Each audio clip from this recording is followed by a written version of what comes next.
There was a bit of controversy though with that. I would have to say because Fernando Alonso had a 5-second penalty for. Now, explain this to me. You might be more of the rules guy than me with this. Okay. You have Formula One has these little 3 lines. Yeah, that's almost like a box. Almost like a box, but Yeah. not a box. Not quite. That the car sits in. Yes. Prior to the launch of the initial start, and should a red flag come out, the restart of the Grand Prix. Mm-hmm. He was too. I mean, I say if I was the ref or the official or the steward of Formula One, he was in the box. No, he wasn't. Okay, wait. His tires were on the line. No, they weren't. There they were. They were kind of off the line. Okay, but I mean, come on. He was within the box. No, he wasn't. Okay, here we go. I went back and looked at it. He wasn't really in the box. I mean, you could definitely tell. I mean, they figured, the commentators figured it out right away. They're like, hey, it doesn't look like he's really in the box. But okay, but and they also said that, oh well, he didn't really look like he really gained any kind of advantage. There's my question right there, Preston. Did him going slightly left in the box? He wasn't in the box. I'll give you that. But he wasn't. Did he gain any type of advantage? Obviously not. He didn't gain the lead on the initial start of the race. So did he gain an advantage by just being slightly over to the left? He did gain the lead. He lost it. Well, he lost it eventually. I mean, he didn't keep the lead of the race. Perez caught him and zipped on past him. The rules are rules, man. Okay.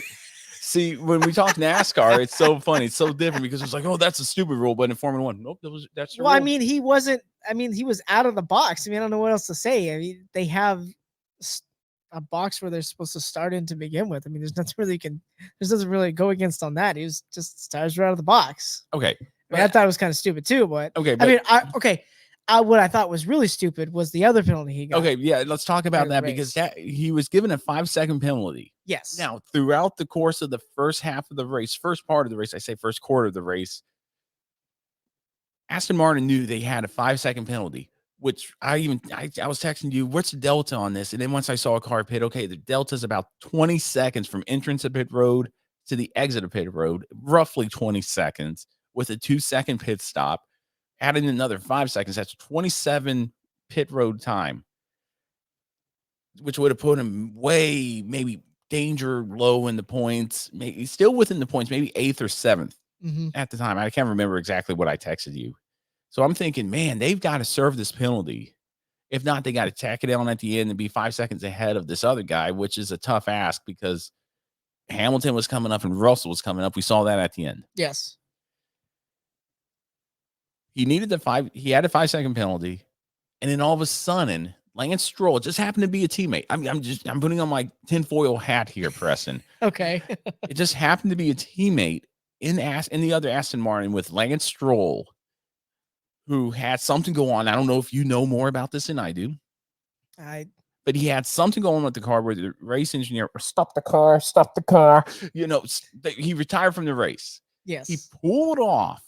To me, it looked like he pulled all the way off where safety workers could deal with him and deal with the car and stuff. But the FIA then said, according to their GPS, he was still on the track. Yes.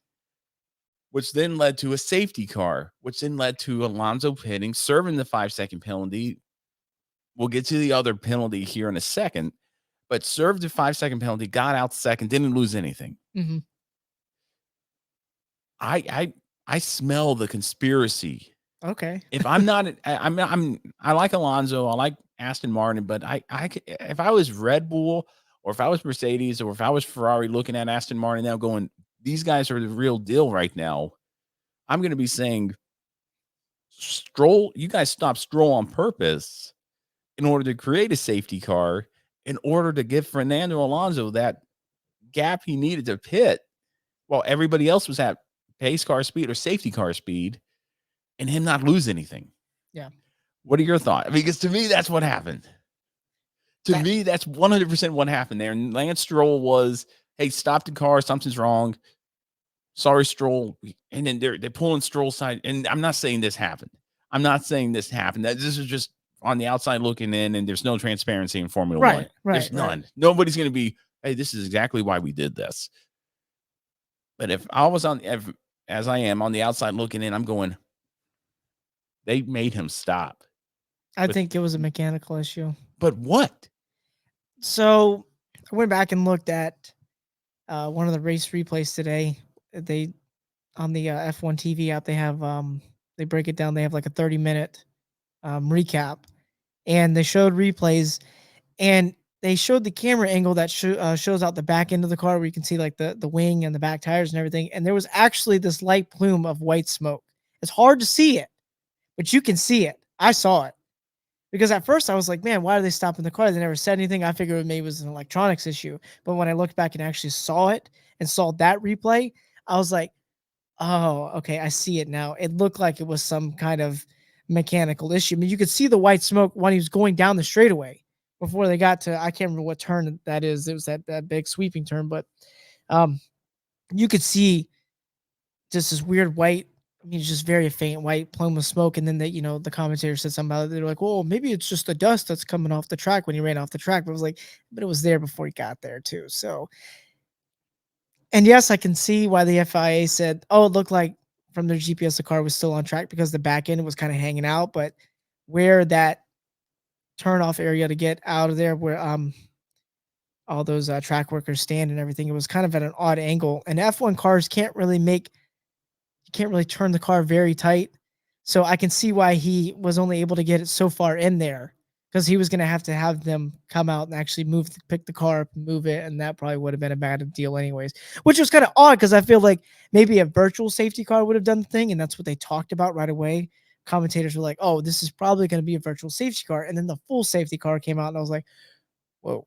Okay, well, this helps Fernando Alonso's position very well. But yeah, it did. At first I was like, man, that is kind of odd to stop him. But when I saw the replay, I was like, okay, I see it now. That looked like some smoke. Maybe it was an engine issue, maybe not. Maybe it was.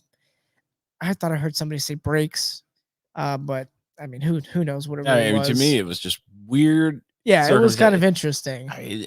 In perception is reality, and that was my perception of the whole thing. I mean, you clarified it. Okay, I'll put that to bed right there. But to me, it was like, oh, man, that doesn't look good for Aston Martin.